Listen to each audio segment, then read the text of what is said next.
Hi, welcome back to my channel. My name is Amanda and today I'm going to be stealing a video idea. So I just finished watching a video from Booksandlala and Kayla did a video where she read for a week books that were recommended to her based on her zodiac sign. And you know what? I've always kind of been skeptical about zodiac signs, and I think that comes from this idea of mine has never been accurate to me. And I'm pretty sure that you're gonna know very quickly what my zodiac sign is, so like I'm not gonna bother hiding it from you. My zodiac sign has been a Virgo my entire life. Actually, when I was in college, I remember reading that things had changed in the zodiac signs and that mine was no longer a Virgo and I was now a Leo. I just tell everyone I'm a Virgo. I don't think it matches, I don't think it fits, but that's probably why I'm so skeptical. But today, after I watched her video, I decided that this would be a fun little challenge, so I started doing some reading about Virgos, and actually everything I thought had been completely wrong. Virgos are considered to be intelligent, analytical, and mystery solvers, and those are quite literally the three ways that I describe myself to new people.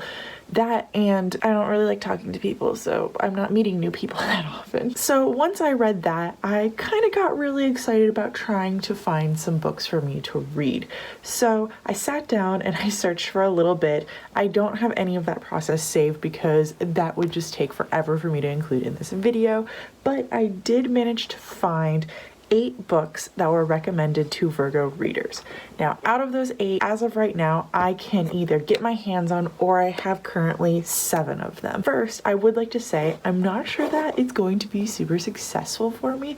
My main concern is I did notice on some of those lists that there were other books on there that I had DNF'd, and I only saw one book on the lists that I had read previously, and that book I gave a 4 out of 5 stars to. Let me start from the top. The first book that was recommended to me is Hidden Figures. I haven't seen the movie or read the book, and it's been something that's been on my radar for a little bit now. The next book is one that I have ordered, and I'm actually really excited about this just from the cover. I know nothing about this book, but the cover I think is gorgeous, and that is Where She Fell. So I'm ordered the physical book, and it should be here in the next week or two, and I'm really excited to read that. That doesn't mean that I'll have to save that one for a later time. It won't be one of the first few books that I read in this video. The next book is Sky Without Stars. This is an audiobook that I've had saved on Scribd for a few weeks now, so that's just a good sign that I should check it out and actually read it. And then after that, I have In the After, which I will be reading the electronic book from Scribd for this, and actually, this is the one that I know the least amount. I don't think I read the summary, like the first sentence of the summary for this one. I think I just looked at the cover and was like, yeah, that looks pretty enough, and then moved on. The next book is The Girl of Fire and Thorns, which I will be listening to on Scribd. I had seen this book on Goodreads, but it hadn't been on my want to read shelf, which is kind of interesting because this is more of a YA fantasy. So I'll be curious to know if I like this or not. YA fantasy can be touch or go with me. Either I love it or I hate it. So hopefully this will be something I'm at least somewhat interested in. The next book, which is another one I'm going to be reading through Scribd, is The Madman's Daughter. I think this one sounds really cool from the first little sentence blurb that I read about it. I will try to give you all little summaries of each of these books, but other than that, I don't know much about it. Final book is The Unquiet, and this is by Kayla Everett. This book, there are a lot of books with that same title, so I thought I would include the author in this one so you don't get it confused. This one I did read a little bit more than just one sentence of the blurb, and I think I'm gonna try to start this one out first because it sounds so interesting to me. There's the 8th book. I'm not going to tell you what it is because I'm having a really hard time getting my hands on it. It is pretty rare. It's very short. So if I decide to do it, I will just let you know, bonus book at the very end. Hi, hey, hello. Yeah, so I just started the first book, which I decided to choose The Unquiet by Kayla Everett. And yeah, how about I tell you what the book is about before I talk about my review of it? So the book is supposed to follow a girl named Lyral, who is being trained as an assassin because in this world there are 2 Earths, kind of like parallel universes.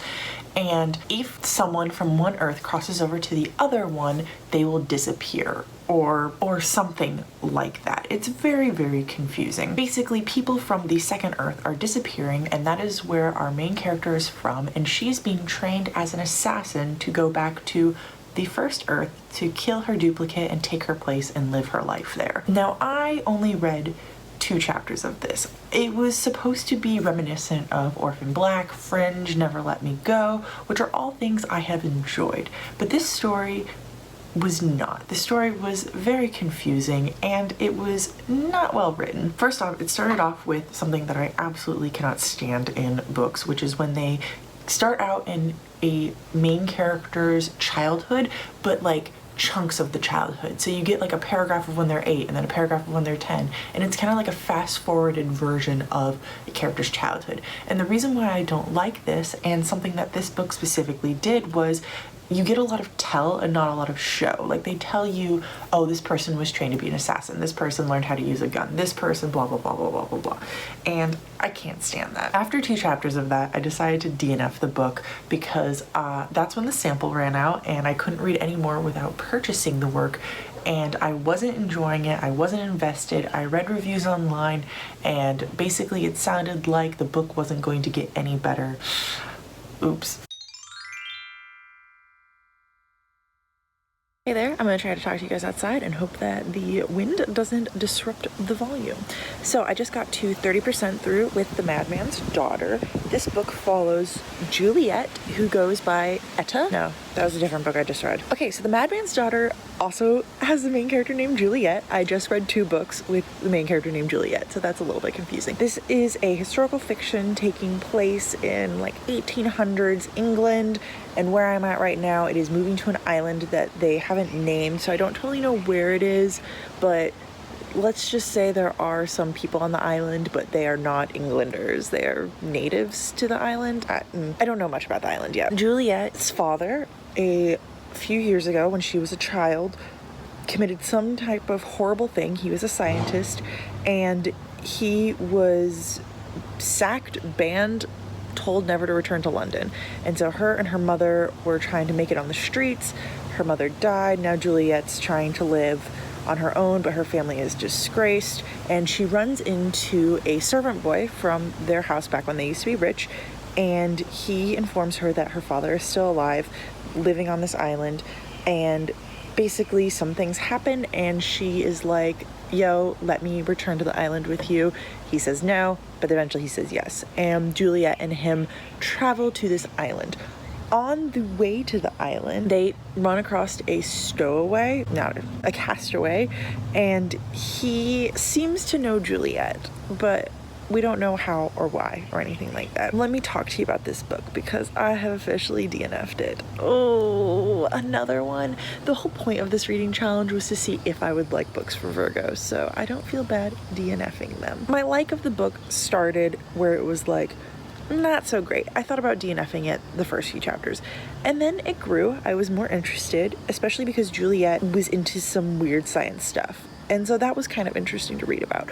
But my problem with historical fiction is half the time in the work, authors feel like they need to defend women and they need to be like, well, women can do things. And I'm like, yes, women can do things. That's great. But like, do we have to spend half of the book reminding me that women can do things? Can't the women just like go and do them instead of having characters talk about the fact that women can do things? I was slowly starting to like it more and more. And then she met Montague, I think is his name, their old servant boy. And I was like, it was very like love at first sight, insta-lovey, and I wasn't really feeling it. And then I was like, you know what, but I'll still continue going. He had like an assistant with him who was a native to the land, and they had some speech about the assistant that I didn't totally love. So that was already making me like hesitant. But then on the boat, Juliet met Edward, I think is his name, and it was also insta-love. So she has insta-love with Montague and insta-love with this other guy, and it's this weird love triangle, and I wasn't feeling it. But I get to the island where Juliet meets her dad, and I made 2 chapters of that, but someone said something. The line was, "You look even more beautiful when I am near death, or when I am in the midst of dying."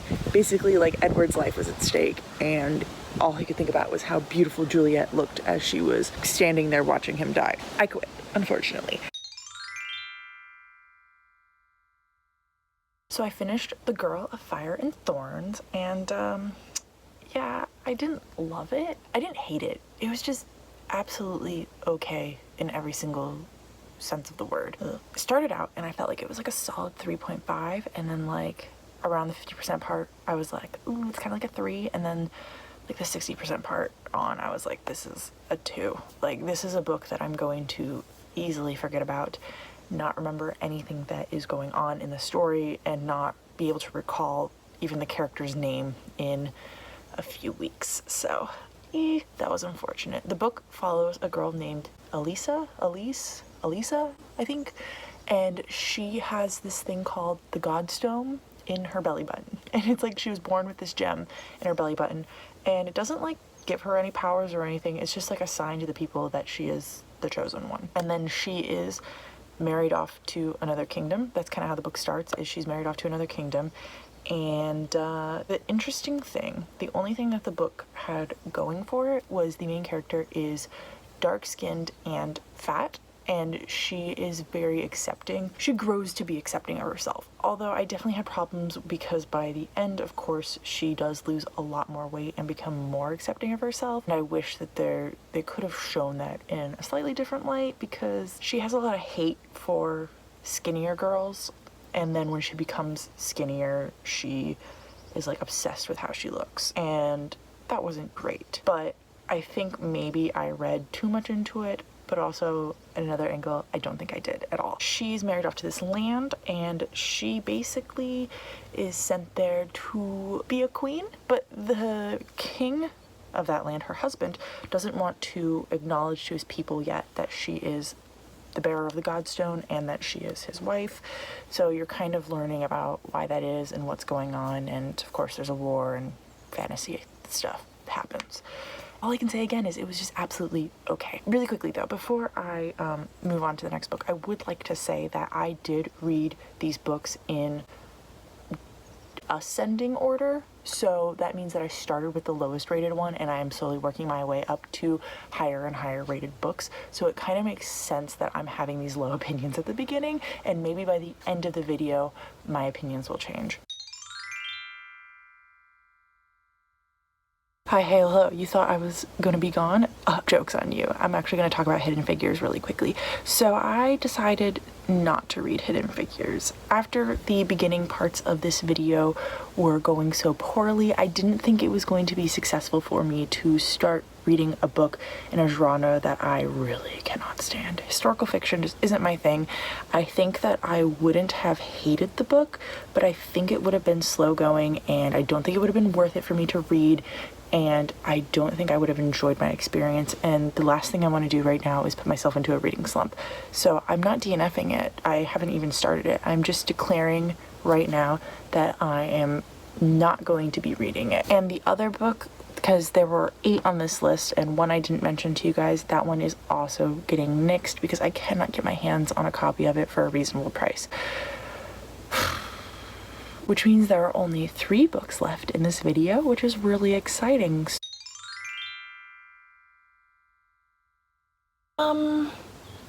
So I finished this, or I should back up and say something different. I DNF'd this. I made it 100 pages in, and I didn't like it. I didn't like it at all. Wow, that's another one.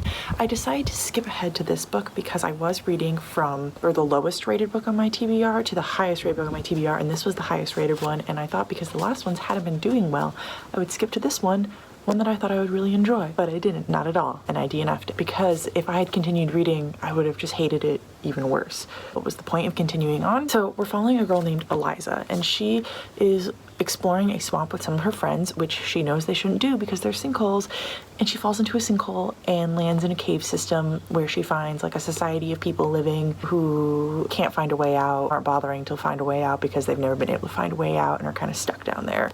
And of course there's a cute teenage boy and she has a crush on him, and they eat these giant insects that live in the cave, and it felt very unrealistic to me, all of it. I think I could have gotten through all of my other complaints if the unrealismness of the book wasn't there.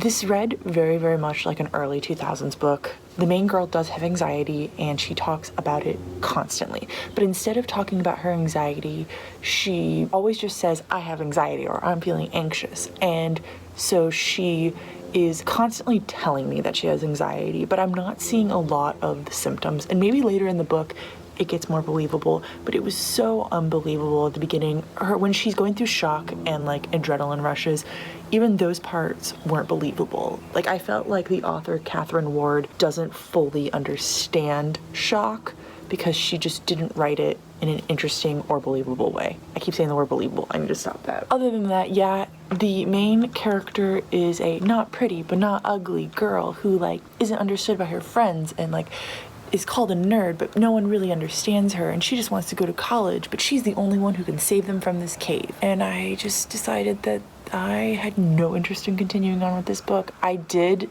sneak ahead and read the last chapter because if that had interested me, I would have kept reading, but it didn't. It was exactly what I thought it was going to be from reading the first 100 pages, so I'm quitting it. That means that I only have 2 more books left on this challenge, and I'm not hopeful about either of them, honestly. I think that so far we can say that reading like a Virgo doesn't work for me. Hi, welcome to my channel. Remember that place where I actually read books and then reviewed them and then talked to you guys about them? Yeah, that channel's dead. I no longer read books. I officially quit reading. I don't like books anymore. They're dumb. Only nerds read books, only losers, and I don't want to be either of those things right now, so I'm not reading. In the after got me messed up. I got into a really weird place. I read the summary online, sounded interesting enough. I then read the, what's it called? Oh my god, I don't have any words because I'm not a reader anymore and I don't have language on my side. I then read the sample that was available to me and I was like, I don't like this at all. Spoiler alert, I DNF'd in the after. This challenge was supposed to be to see if the internet could predict books that I would like based off of my zodiac sign. And so if I'm not liking a book, or if I have no interest in reading a book, I shouldn't have to do it for this challenge because the internet failed me. I'm not gonna read in the after. I read the sample, I have 0% interest in it. And I know that I would end up just rating it horribly and trashing some wonderful authors' probably decent book because I was in a foul mood while reading a book I had no interest in. I think the reason why the summary sounded interesting to me but the sample didn't is because I used to be a really big fan of dystopian-esque books, and that's what this is. It's a YA dystopian novel. Kind of like a zombie apocalypse book. It was compared to The Fifth Wave. As I have grown up, I've read enough of them that I've no longer find them unique or interesting, and I don't want to read them anymore because of that fact. I will be reading Sky Without Stars. That is the final book for this challenge. So I finished Sky Without Stars, and I really enjoyed the first 50% a lot. And I think what happened was I took a break in the middle of it to read Ninth House, and Ninth House ended up being absolutely so amazing that coming back to a book that wasn't absolutely so amazing kind of decreased its rating a little bit for me. So the first half was definitely a 4 out of 5 stars for me, and the second half was a 2 out of 5 stars for me. So I balanced it out and gave it a 3 out of 5 star rating overall. So this was a sci-fi retelling of Les Mis, which, if you don't know, I'm a huge fan of Les Mis. I really enjoy it overall. This story just felt like it lost some of the grandness. Like, one of the things I love about Les Mis is how in depth it goes into so many different people's stories, and you get to see so many different opinions and views, and you get to see so many morally gray characters and opposing characters, and this book just didn't quite do that because you only get 3 perspectives. So I think that's where it really lost me. And then again, I also mentioned the Ninth House thing happening. 3 stars, moving on. So I have my list here. Now that I'm officially done with the Virgo reading challenge, how did this end up going? So I ended up DNFing 3 of the books. I ended up quitting and never even starting 3 of the books.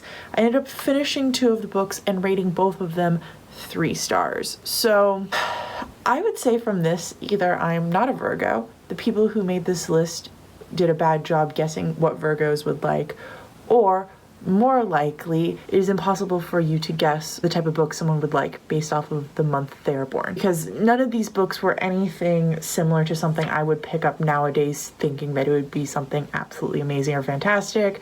I mean, I was excited about some of them, but pretty quickly I could have told you that they weren't for me. Now, I had already read some of the books on the lists, and I had loved some of those books before. So, you know what? Maybe if I had read those for the first time in this video, I'd be coming out with a much different outcome. Anyways, if you've read any of these books, comment down below. I'd love to talk to you about them. Until next time, I don't remember how my outro goes, so I will talk to you in the comments. Bye!